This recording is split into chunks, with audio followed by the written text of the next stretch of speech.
ব্রট to you by V Guard, co powered by Sensodyne ও ভিমল। বলো কথা কেশরী। 4 দিনের মধ্যে দুবার বৈঠক। সোমবার রাজ্যের মুখ্যমন্ত্রী মমতা বন্দ্যোপাধ্যায় বৈঠক করেছিলেন। তার কয়েক ঘন্টার মধ্যেই রাস্তায় নেমে আসে পুলিশ প্রশাসন, পুরসভা। একের পর এক বেআইনি হকারদের উচ্ছেদ করা হয়। কিন্তু আজ একেবারে অন্য ছবি আমরা দেখলাম। রাজ্যের মুখ্যমন্ত্রী মমতা বন্দ্যোপাধ্যায় আজকে পরিষ্কার জানিয়ে দিয়েছেন যে আগামী 1 মাস কোনো রকমভাবেই হকারদের উচ্ছেদ করা যাবে না, শহরে বুলডোজারও চলবে না। শুনুন। আর উচ্ছেদ আমার লক্ষ্য নয়।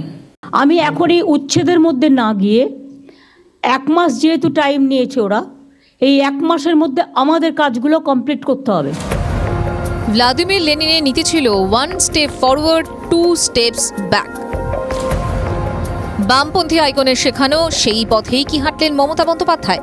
1 পা এগিয়ে 2 পা পিছিয়ে এলেন।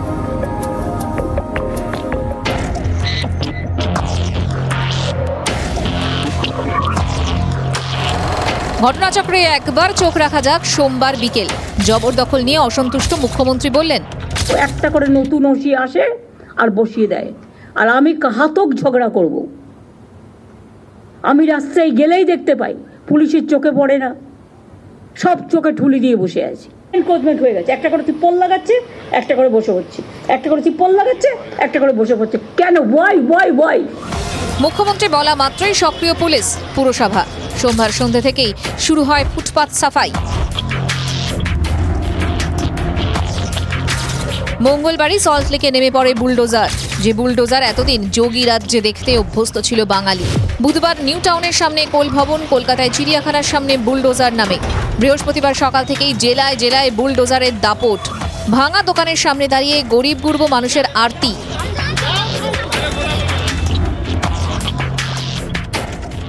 এত টাকার মাল ভরেছি, একটা সময় চেয়েছিলাম যে আমাদের কিন্তু গরিব মানুষ, ভাঙা বাড়ি, ঘরে রাখার জায়গা নেই। সকাল একটা বাড়ি ব্যবস্থা করলাম, পরের বাড়ি মালটা বের করে নিয়ে যাবো। সকালবেলায় মাল বের করছি, সামনেটা ভেঙে ফেলেছি, যে কোনো টাইম দিয়ে হবে না। কেন দিয়ে হবে না? কি লাভ আছে? এগুলো কেন ভাঙছে না বলেন? আমরা গরিব মানুষ, আমাদের ছোট ছোট বাচ্চা আছে, আমরা ব্যবসা করে খাই। বুধবারই রাজ্য সরকারকে হুঁশিয়ারি দেন বিরোধী দলনেতা শুভেন্দু অধিকারী। সিদ্ধান্ত পুনর্বিবেচনা না হলে আগামী পরশু থেকে যেখানে হকার উচ্ছেদ করবে বিজেপির কার্যকর্তা, তাদের সকলকে আমি অনুরোধ করব, বাধা দিন। কি করবে? গ্রেফতার করবে, নিয়ে আসুন। হকারদের চোখের জল হাতিয়ার করে বিরোধীরা যখন তেড়ে ফুঁড়ে নামার চেষ্টা করছে, তখনই স্টান্স বদল মুখ্যমন্ত্রীর। আপাতত কঠোর মনোভাব সরিয়ে রেখে অনেকটাই নরম মমতা। হকারিটাও মনে রাখবেন একটা ব্যবসা, তাদের সংসারগুলোই বা চলবে কি করে? তাদের পরিবারগুলোকেও চলতে দিতে হবে। পুলিশ প্রশাসন বুলডোজার নামিয়ে উচ্ছেদে সক্রিয়, সেই দায়ও নিজের কাঁধ থেকে নামিয়ে নিলেন মুখ্যমন্ত্রী। সরাসরি বুলডোজার বিরোধী অবস্থান। প্রথমে বসাচ্ছেন, তারপরে গিয়ে বুলডোজার দিয়ে উচ্ছেদ করতে যাবেন। আমি এই পলিসিটাকে মানি না। তাদের দরকার হলে শিফট করতে হবে, বুঝিয়ে বাজিয়ে, মারপিট করে নয়, বুলডোজার দিয়ে নয়। যাদের দোকান ভাঙা হয়েছে তাদের কথাও ভাবার নির্দেশ দিয়েছেন মমতা। যে লোকগুলোকে ইতিমধ্যেই পুলিশ সরিয়ে দিয়েছে, তাদের কি ঠিকানা, কোথায় আছে, কোথায় বাড়ি, সেটা দেখে নাও। তারা যদি এখানকার লোক হয় এবং সত্যি গরিব হয়, তার যদি কোনো আর্নিং না থাকে, তাহলে আমি কোথাও না কোথাও জায়গা নিশ্চয়ই খুঁজে দেবো। এ কি লেনিনের ধাঁচে 1 পা এগিয়ে 2 পা পিছিয়ে আসা নয়? তাল ঠুকছেন বিরোধীরা। পুনমূষিক ভব বলে একটা কথা আছে।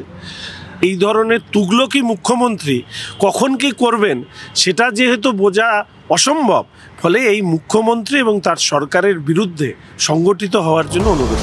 1 মাসের সময়সীমা বেঁধে দিয়েছেন মুখ্যমন্ত্রী, তারপর ফের বৈঠকে বসবেন। মুখ্যমন্ত্রী চান কলকাতাকে দেখতে ভালো লাগুক, হকারদের নিয়ে সুখী সংসার হোক। 1 মাস পর কি ছবিটা সত্যিই বদলাবে? ফুটপাত তুমি কার, এর স্পষ্ট উত্তর আদৌ কি মিলবে? Bureau report, TV9 Bangla. দেখুন, দুটো বৈঠক, সোমবারের বৈঠক আর আজকের বৈঠকের মধ্যে একটা মিল রয়েছে। মুখ্যমন্ত্রী সেদিনকেও পুলিশকে নিশানা করেছিলেন, আজকেও পুলিশকে নিশানা করলেন। কিন্তু ফিরহাদ হাকিম, কলকাতার মেয়র, তিনি তো প্রায় 1.5 বছর আগে 2022-এর নভেম্বরেই দাবি করেছিলেন পুলিশের মদত না থাকলে হকাররা বসতে পারে না। কলকাতার পুলিশ কমিশনারকে চিঠিও দিয়েছিলেন সেই সময়, মনে করিয়ে দেই। লোকাল থানায় সেখানে তাদের মদত না থাকলে এটা বসতে পারে না। কিছু কিছু হকার ইউনিয়ন এবং পুলিশ তার একটা মান্থলি সিস্টেম করে নেয়, এটা শুনেছি আমি, আমার কাছে প্রমাণ নেই। পুলিশকে একটু স্ট্রিক্ট হতে হবে, এটার জন্যই আমি বিনীত গোয়েলজিকে আমি চিঠি দিয়েছি। কলকাতার যিনি মেয়র তিনি কলকাতার পুলিশ কমিশনারকে চিঠি দিয়েছেন আজ থেকে 1.5 বছর আগে। আচ্ছা, 1.5 বছর ধরে কেন কোনো ব্যবস্থা নেওয়া হয়নি যারা বেআইনিভাবে রাস্তা দখল করেছিল?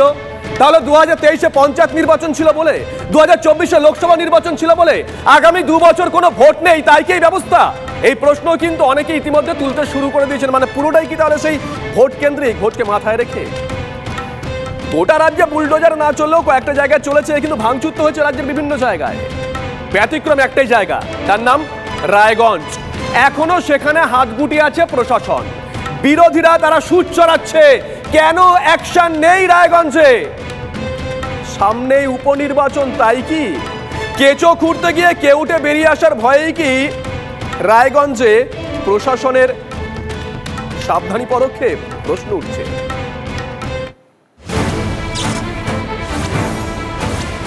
ছবিগুলো উত্তর দিনাজপুরের রায়গঞ্জ শহরের, নামেই ফুটপাথ। সেখানে এখন পথচারীদের নো এন্ট্রি, কার্যত পুরো ফুটপাথটাই চলে গিয়েছে ব্যবসায়ীদের দখলে। হকার নয়, সেখানে স্থায়ী ব্যবসায়ীদের দখলদারি, দোসর অবৈধ বাইক পার্কিং। মুখ্যমন্ত্রীর নির্দেশের পর যখন রাজ্যের বিভিন্ন প্রান্তে ফুটপাথ দখলমুক্ত করতে উদ্যোগ নিচ্ছে প্রশাসন, কিন্তু রায়গঞ্জ শহরে সেই চিত্র কেন চোখে পড়ছে না সেই প্রশ্ন উঠছে। কারণ হিসেবে ঘুরে ফিরে আসছে সেই রাজনীতি। লোকসভা ভোটে রায়গঞ্জে ঘাসফুল ফোটেনি, এর মধ্যে আবার বেজেছে ভোটের দামামা। 10ই জুলাই রায়গঞ্জে উপনির্বাচন, ঘুরে দাঁড়াতে মরিয়া শাসক শিবির। তাই কি ভোটের আগে ফুটপাত দখলমুক্ত করার অভিযানে সাবধানী তৃণমূল পরিচালিত পুরসভা? এখন কেঁচো খুঁড়তে গেলেই কেউটো বেরোবে।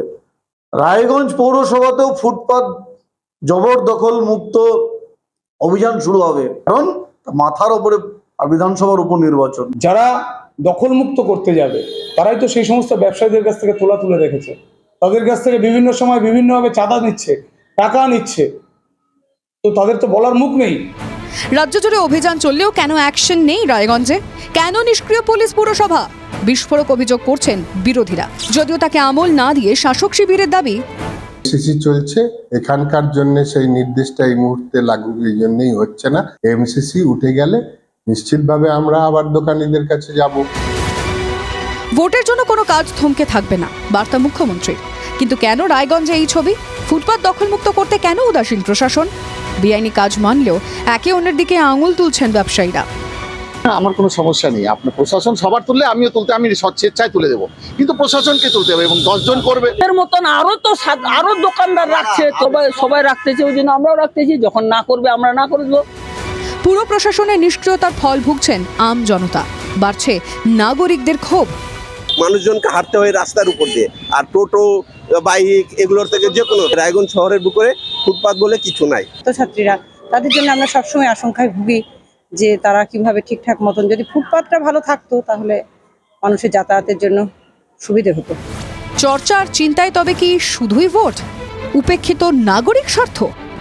রায়গঞ্জে উপনির্বাচনকে কেন্দ্র করে এখন এই ফুটপাত দখলমুক্ত করা রাজনীতির চর্চার বিষয় হয়ে দাঁড়িয়েছে, কিন্তু সাধারণ মানুষের জন্য কবে এই ফুটপাত খুলে দেওয়া হবে বা দখলমুক্ত করার উদ্যোগ নেবে প্রশাসন, সেই প্রশ্ন কিন্তু বারবার উঠে আসছে। উত্তর দিনাজপুর থেকে ক্যামেরায় মৃত্যুঞ্জয়ের সঙ্গে Rupak, TV9 Bangla. Brought to you by V Guard, co powered by Sensodyne ও ভিমল, বলো কথা কেশরী।